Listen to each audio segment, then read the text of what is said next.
राधिका एक छोटी सी बच्ची थी जो एक गांव में रहती थी। राधिक की मां नहीं थी। उसके पिता गांव के जमींदार के खेतों पर मजदूरी करते थे। राधिका के पिता श्यामलाल जी सुबह जल्दी उठकर खाना बनाते, फिर राधिका को तैयार कर स्कूल भेजते। राधिका गांव के स्कूल में तीसरी कक्षा में पढ़ती थी। दोपहर को श्यामलाल जी खाना खाने घर आते, उसी समय वो राधिका को स्कूल से लाते और उसे भी खाना खिलाते। बाद में राधिका बच्चों के साथ खेलने में लग जाती और श्यामलाल जी वापस अपने काम पर चले जाते थे। इसी तरह दिन बीत रहे थे। एक दिन बहुत गर्मी पड़ रही थी। श्यामलाल जी घर आए तो देखा घर में एक बूंद भी पानी नहीं है। राधिका भी स्कूल से आकर पानी मांग रही थी। श्यामलाल जी ने कहा, बेटी मैं अभी पानी भर कर लाता हूँ। वे मटका लेकर पानी लेने कुएं की ओर चल देते हैं, लेकिन तेज गर्मी से उन्हें चक्कर आ जाते हैं और वे वहीं कुएं के पास गिर जाते हैं। गांव के कुछ लोग उन्हें उठाकर घर ले आते हैं। श्यामलाल जी के सिर से खून निकल रहा था, जिसे देखकर राधिक डर जाती है और रोने लगती है। श्यामलाल जी बेहोश थे। गांव के वैद्य जी को बुलाया जाता है। वे कहते हैं, बहुत गर्मी के कारण ये बहुत कमजोर हो गए हैं। वैद्य जी उनके सर पर पट्टी बांध देते हैं। वे बताते हैं कि रात तक उन्हें होश आ जाएगा। यह कहकर वे चले जाते हैं। गांव वाले भी उनके साथ वापस चले जाते हैं। राधिका अपने पिता की ऐसी हालत देखकर डर जाती है। उसे बहुत तेज प्यास भी लग रही थी, लेकिन अब उसे पानी पिलाने वाला कोई नहीं था। रोने के कारण उसे अधिक प्यास लगने लगती है। राधिका बाहर से पानी लाने की सोचती है। वह घर से बाहर निकलती है तो देखती है रात हो चुकी है। चारों ओर अंधेरा ही अंधेरा है। वह डर के मारे वापस घर में आ जाती है, लेकिन प्यास से उसका बुरा हाल था।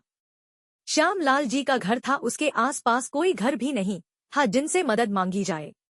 राधिका को लगा कि वह प्यास से मर जाएगी। इधर उसके पिता भी बेहोश पड़े थे। वह नन्ही सी बच्ची भगवान की तस्वीर के आगे बैठकर प्रार्थना करने लगती है, भगवान जी मेरे पिता को जल्दी से ठीक कर दो, जिससे वो मेरे लिए पानी लाकर दे सकें। धीरे धीरे समय बीत रहा था। अब प्यास के मारे राधिका बेहोश होने लगी थी। वह धीरे धीरे भगवान को पुकार रही थी, भगवान जी पानी भिजवा दो, नहीं तो मैं मर जाऊंगी। राधिका लेटे लेटे ऐसे ही बड़बड़ा रही थी। उसकी आंखें बंद होती जा रही थी। आज उसे अपनी माँ की बहुत याद आ रही थी। काश माँ होती तो मुझे पानी पिलाती, खाना देती। अब तो न खाना मिलेगा न पानी। उसी रास्ते से साधुओं की एक टोली भजन गाती हुई निकल रही थी। एक साधु श्यामलाल जी के घर के दरवाजे पर आए और भिक्षा मांगने लगे। जब किसी ने दरवाजा नहीं खोला तो साधु वापस जाने लगे। तभी उनके कानों में राधिका की आवाज आई, भगवान जी पानी भिजवा दो।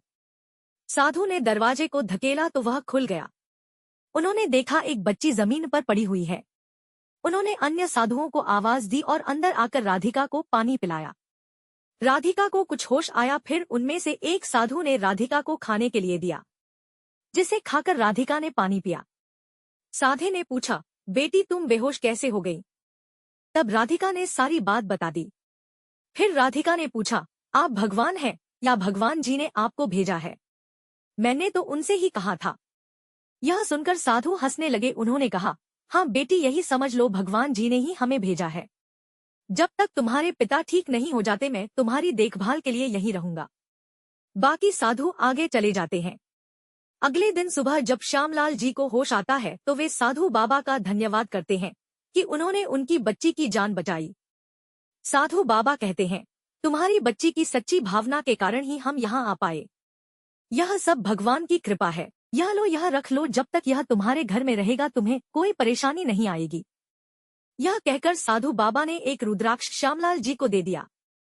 इसके बाद साधु बाबा वहां से चले गए। श्यामलाल जी ने राधिका को गले से लगा लिया, बेटा तेरी प्रार्थना भगवान ने सुन ली।